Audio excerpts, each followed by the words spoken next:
अब है spread. Spread क्या चीज़ है? देखिए, जब भी आप करेंसीज एक्सचेंजर्स के पास जाते हैं, तो आप लोगों को वहाँ पे 2 प्राइसेज़ दिख रही होती हैं। एक बाइंग का होगा रेट, एक सेलिंग का रेट होगा।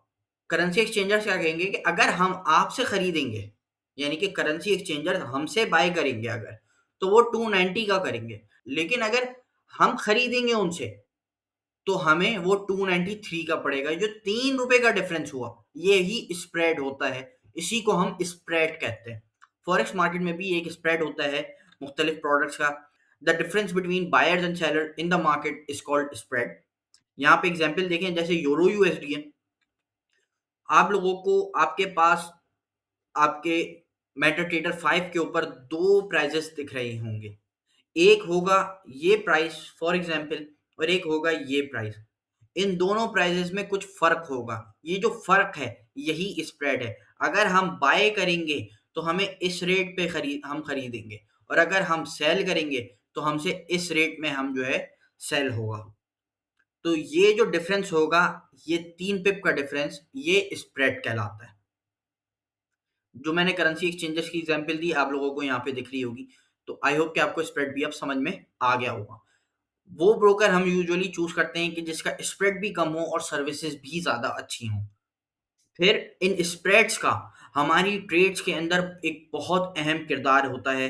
आप लोग जब ट्रेड करेंगे लाइव मार्केट में, लाइव अकाउंट्स के ऊपर, तो आप लोगों को ये फ़र्क समझ में आएगा, ये आप लोगों को फ़र्क दिखेगा, और आप लोगों को ये फ़र्क का अंदाज़ा होगा कि ये फ़र्क क्या है, किस तरीके से काम करता है।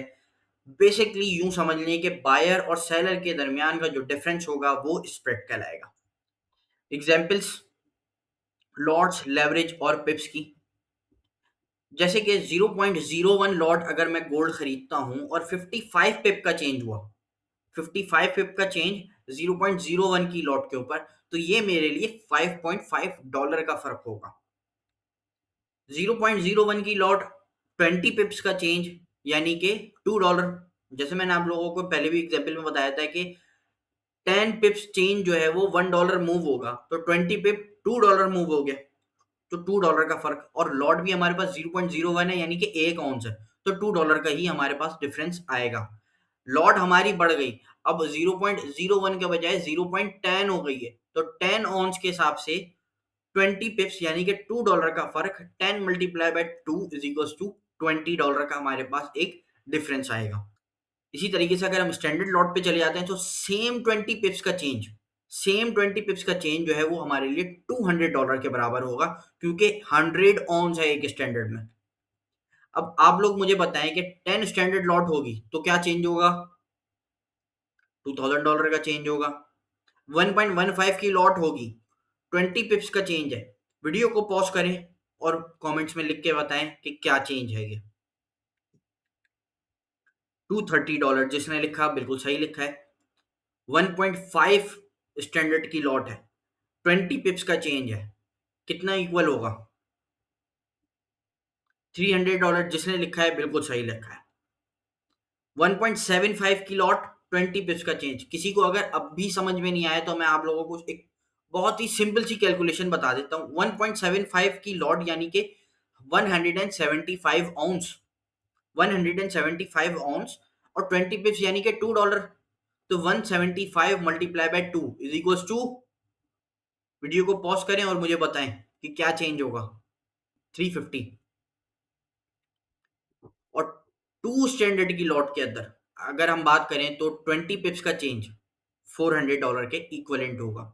आई होप कि आप लोगों को एग्जाम्पल्स के ज़रिए भी ये चीज़ें समझ में आई होंगी कि किस तरीके से जो है वो लॉट्स और पिप्स के अंदर एक डिफरेंस, हमारे प्रॉफिट्स और लॉस के अंदर एक डिफरेंस क्रिएट कर सकते हैं। अब आ जाते हैं मेटा ट्रेडर 5 के ऊपर। मेटा ट्रेडर क्या है? देखिए, मेटा ट्रेडर कोई ब्रोकर नहीं है, मेटा ट्रेडर कोई कंपनी नहीं है, बल्कि मेटा ट्रेडर एक मीडियोकर है। वो मीडियोकर जो कि सीएमई से प्राइजेस लेता है और सीधा यूजर को देता है, ब्रोकर को बीच में इन्वॉल्व नहीं होने देता। इस वजह से जितने भी आप लोगों को फॉरेक्स मार्केट के ब्रोकर्स दिखेंगे, कंपनीज दिखेंगी, वो मेजरली मेटा ट्रेडर के ऊपर ही ट्रेड कर रहे होते हैं, क्योंकि वर्ल्ड का ये मोस्ट ट्रस्टेड प्लेटफॉर्म है। मोस्ट ट्रस्टेड प्लेटफॉर्म है। इसके दो वेरिएंट्स हैं, मेटा ट्रेडर 4 और Meta trader 5। Meta trader 4 old है, पुराना है, ऑब्सलीट है। और मेटा ट्रेडर 5 जो है वो एक नया है, और उसमें बहुत सारी ऐसे टूल्स और ऐसी चेंजेस हैं जो कि मेटा ट्रेडर 4 में नहीं है।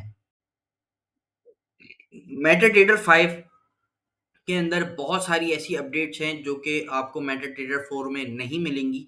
इसी वजह से मैं यही रिकमेंड करता हूँ सबको कि मेटा ट्रेडर 5 के ऊपर ही आप लोग ट्रेड करें।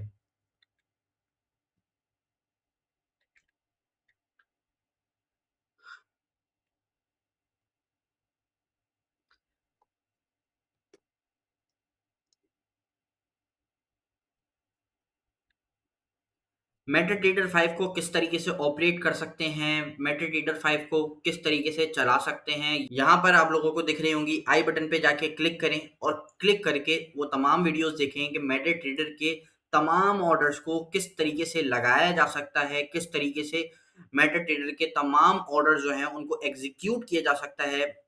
बाय स्टॉप लिमिट और सेल स्टॉप लिमिट को आप लोगों को मैं थोड़ा सा शॉर्ट वे में समझा देता हूँ, क्योंकि इसका यूसेज बहुत कम होता है, लेकिन एज अ ट्रेडर आपको पता होना चाहिए कि ये बाय स्टॉप लिमिट और सेल स्टॉप लिमिट किस तरीके से काम करती है। फॉर एग्जाम्पल प्राइस यहाँ है और मेरा एक जोन है ये, कि भाई प्राइस ने उठकर यहाँ जाना है, और जब यहाँ चली जाए तो इस एरिया को टैप जब करे प्राइस, तो इस एरिया को टैप करने के बाद मेरी यहाँ पे बाय की लिमिट लग जाए तो ये होगी बाय स्टॉप लिमिट। यहाँ पे बाय स्टॉप लगेगा, यहाँ पे बाय लिमिट लगेगी। प्राइस हमारी अभी यहाँ चल रही है, तो जब प्राइस इसको टैप कर लेगी इस एरिया में आ जाएगी, यानी कि ब्रेकआउट कंफर्मेशन हो जाएगी। और जब हमें पता लगेगा कि ब्रेकआउट की कंफर्मेशन हो चुकी है, अब हम यहाँ से जब कंफर्मेशन के बाद हम जब बाय लगाएंगे तो बाय स्टॉप लिमिट एग्जीक्यूट करनी होगी जब हम यहाँ पर होंगे। अभी ये प्राइस हुआ नहीं है, हमने यहाँ पे बाय स्टॉप और यहाँ पे बाय लिमिट अगर लगाएंगे तो ये बाय स्टॉप लिमिट के जरिए ही कर सकते हैं कि जब प्राइस यहाँ आए तो तभी यहाँ पे बाय की लिमिट लगे। अब जब प्राइस दोबारा इधर आएगी तो हमारी बाय लगेगी, यानी कि रीटेस्ट जब होगा तो हमारी बाय ओपन होगी। इस तरीके से बाय स्टॉप लिमिट काम करती है। सेम इसी का उलट कर लें तो सेल स्टॉप लिमिट काम करेगी। How to build psychology. Psychology बहुत इंपॉर्टेंट चीज है। साइकोलॉजी को आप लोगों ने इस तरीके से समझना है कि एक ट्रेडर अगर बन सकता है तो वो साइकोलॉजी बिल्डिंग से ही बन सकता है। बेसिक ट्रेडर्स के लिए साइकोलॉजी सिर्फ इतनी है कि आप लोगों ने ये 4 पॉइंट्स हैं, सिर्फ और सिर्फ इनको फॉलो करना है। इन 4 पॉइंट्स को अगर आप फॉलो कर लेंगे, आप एक अच्छे बेसिक ट्रेडर होंगे, आप एक अच्छे फॉलोवर होंगे। सबसे पहले ट्रस्ट द सिस्टम। सिस्टम को ट्रस्ट करना है। तो आप लोगों ने हर एक सिग्नल को फॉलो करना है, लेकिन जब आप किसी सिस्टम को फॉलो कर रहे हैं तो हर एक सिग्नल को फॉलो करना है। ये नहीं कि कोई एक फॉलो कर लिया, एक छोड़ दिया। हर एक सिग्नल विन नहीं होता। कुछ ऐसे सिग्नल्स होते हैं जिसके ऊपर आपको लॉसेस भी होंगे, लेकिन ओवरऑल आप चले जाएंगे तो आपको वो प्रॉफिटेबल दिखेंगे, आपको प्रॉफिटेबिलिटी दिखेगी। मैं कभी ये नहीं कहूंगा कि कोई मुझसे यहाँ से प्रॉपर पूरा सीख के जाएगा और हमेशा प्रॉफिट होगा, लेकिन मैं ये जरूर कहूंगा कि अगर आप यहाँ से सीख कर जाएंगे तो ओवरऑल आप प्रॉफिट में रहेंगे। तो इन दोनों चीजों में फर्क है। ओवरऑल परफॉर्मेंस को देखें, ईच एंड इंडिविजुअल ट्रेड को जज ना करें, बल्कि ओवरऑल देखें कि किस तरीके से ट्रेड्स करवाई जा रही हैं, किस तरीके से ट्रेड्स हो रही हैं। स्ट्रिक्ट रूल फॉलोइंग सबसे इंपॉर्टेंट चीज है। स्ट्रिक्ट रहना है, हर एक सिग्नल को एग्जैक्टली सेम एंट्रीज लेनी है, सेम स्टॉप लॉसेस लेने हैं, सेम टेक प्रॉफिट्स लगाने हैं। विदाउट एसएल, विदाउट टीपी आपने कोई ट्रेड नहीं करनी। अगर आप विदाउट एसएल या विदाउट टीपी कोई भी ट्रेड करते हैं उसमें लॉसेस करने के चांसेस आपके बढ़ जाएंगे। अक्सर लोग ये करते हैं कि स्टॉप लॉस के पास आई प्राइस, फॉर एग्जांपल यहाँ से बाई किए मैंने, प्राइस आई मेरे स्टॉप लॉस के पास, मैंने स्टॉप लॉस नीचे कर दिया। स्टॉप लॉस अगर नीचे ही करना था तो लगाने का फायदा क्या। स्टॉप लॉस लगाया ही इसी वजह से जाता है कि आपकी ट्रेड एक सर्टेन लेवल पे आए और स्टॉप लॉस हिट हो। अब अगर स्टॉप लॉस हिट होगा तो इसका मतलब कि प्राइस ने कंटिन्यूएशन देनी है उसी जगह पर, उसी डायरेक्शन पर, यानी कि हमारी वो ट्रेड एक रॉन्ग डायरेक्शन की थी। अब अगर रॉन्ग डायरेक्शन की ट्रेड है तो उसको लेके पालेंगे नहीं, बल्कि हम अपनी गलतियों से सीखेंगे कि हमने क्या गलत किया। तो स्टॉप लॉस लगाना बहुत इंपॉर्टेंट है। स्टॉप लॉस के बगैर कभी ट्रेड नहीं करनी, ये चीज आप लोगों ने समझनी। पेशेंस विथ रिजल्ट्स, पेशेंस रखना है, सब्र रखें। ज्यादातर लोग कोशिश करते हैं कि आज हमने $100 डिपॉजिट किया, आज हमने $1000 डिपॉजिट किया, आज हमने $5000 डिपॉजिट किया, कल को हम मिलियनर बन जाए। ऐसा नहीं होगा, ऐसा पॉसिबल ही नहीं है। आज आप $5000 या $1,00,000 भी डिपॉजिट करें और कल आप मिलियनर बन जाएं। अगर आप कल के कल मिलियनर बन जाएंगे तो दुनिया का सारा बिजनेस फिर यहाँ पे क्यों नहीं आ रहा? क्यों जो है वो एक मजदूर मजदूरी कर रहा है? क्यों एक बैंक जो है बैंक खोल के बैठा हुआ है? क्यों जो है वो मुख्तलिफ इदारे, अलग अलग तरह के काम, अलग अलग बिजनेसेस, अलग अलग इंडस्ट्रीज चल रही हैं? तो ऐसा नहीं होता।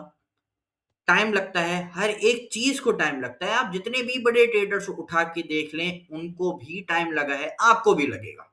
ऐसा नहीं है कि आप रातों रात अमीर हो जाएंगे। तो पेशेंस रखना है, सब्र रखना है। सब्र बहुत इंपॉर्टेंट चीज है। ज्यादातर लोग सब्र नहीं कर पा रहे होते, उनको ये होता है कि हमने बस दे दनादन प्रॉफिट करने।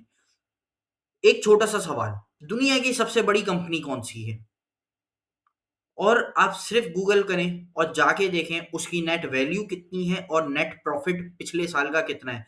आप लोगों को साल का दिखेगा। जितनी भी बड़ी कंपनीज है 2%, 1.5%, 3% साल का बना रहे होते हैं। तो एक पेशेंस रखना है आपने। बिजनेस कर रहे हैं, गैम्बलिंग नहीं कर रहे। और दूसरी चीज, ओवर लेवरेज नहीं करनी है, ग्रीड को कंट्रोल करना है। ऐसा नहीं करना है कि आपको दिखा कि भाई ये $10 का मूव आ रहा है तो मैं जो है इसमें एक स्टैंडर्ड की लॉट मार दूं ताकि जो है मेरा $10 का मूव $1000 हो जाए। ये नहीं करना।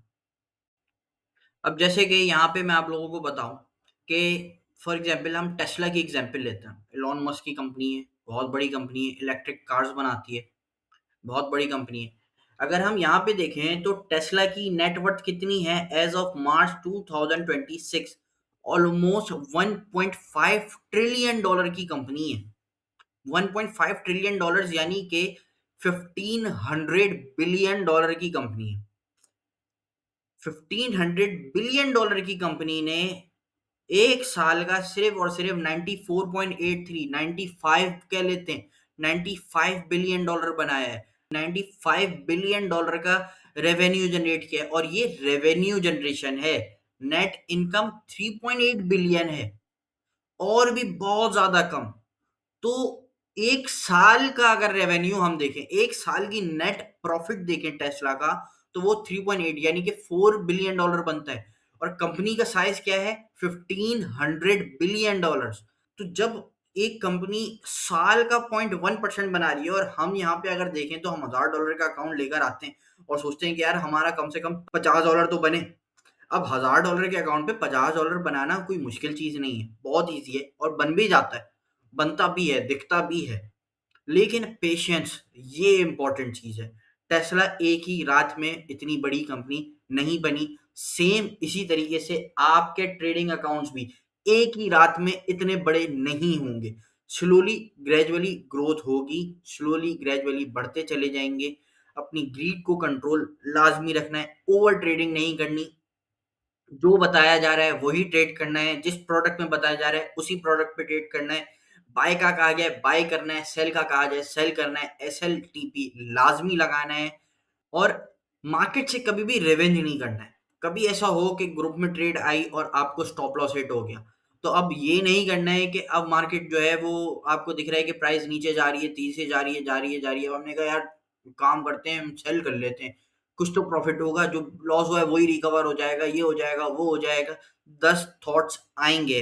ये बात मेरी आप मार्क कर लें अपने पास, एक कॉपी और पेन उठाएं और लिख लें मेरी बात को, कि जब आप ट्रेड करेंगे और स्टॉप लॉस हिट होगा तो उस वक्त आप यही सोचेंगे कि यार एक ट्रेड मैं खुद करके कम से कम जो लॉस हुआ है वो थोड़ा बहुत तो रिकवर कर लूंगा।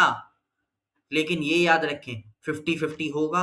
अगर आप 50-50 पे ही ट्रेड करना चाह रहे हैं तो भाई किसी भी 2 साल के 3 साल के बच्चे के हाथ में फोन पकड़ा दें, वो आगा आगा करके कोई भी बटन दबा देगा, 50-50 तो तब भी होगा।